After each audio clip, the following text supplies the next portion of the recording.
Woke up to find your crypto wallet empty, funds gone, no trace, total panic. You're not alone. In 2025, crypto thefts are more advanced than ever. But here's the good news. Today, I'm going to show you exactly how to recover stolen crypto, step by step. Let's get into it and understand how the theft happened. First, you need to understand how your crypto was stolen. Was it a phishing attack? Did you approve a fake smart contract? Or was your private key exposed? Fake dApps, wallet connect scams, seed phrase, theft, SIM swap attacks. Identifying the method will help you report it accurately and potentially trace the transaction on the blockchain. Trace the transaction. Next, trace the transaction. Use a block explorer to track exactly where your funds went.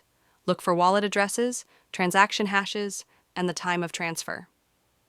Mention tools, Etherscan, Ethereum, blockchain.com, Bitcoin, Chainalysis Reactor for professionals.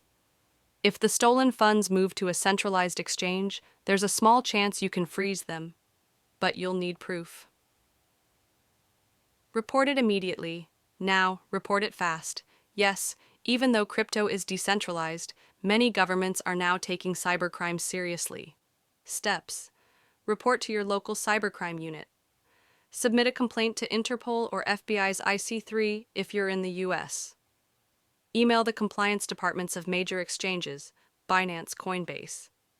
If the stolen crypto is sent to an exchange wallet, authorities might be able to help freeze it, but timing is critical. Use a reputable crypto recovery service.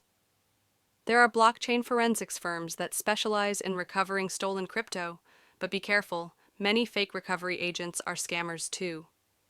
Trusted recovery firms, Cypherblade, TRM Labs, Chainalysis, via law enforcement. Red flags. To avoid, asking for upfront fees in crypto. No verified website or company background, promising guaranteed results. Always research, read reviews, and never pay anything upfront without proof of legitimacy. Secure your wallet for the future. Once you've taken action, it's time to secure your remaining crypto and make sure this never happens again. Tips. Use hardware wallets like Ledger or Trezor. Never store your seed phrase online. Enable two-factor authentication on all exchange accounts. Use multi-sig wallets for large holdings. Treat your crypto like cash and your private keys like the vault key, because once it's gone, it's incredibly hard to get back. Crypto theft is terrifying, but recovery is possible if you act fast, stay smart, and avoid scammers trying to scam you twice. If this helped you, drop a like, share it with someone who needs it, and don't forget to subscribe for more crypto safety guides. Stay safe, stay smart, stay decentralized.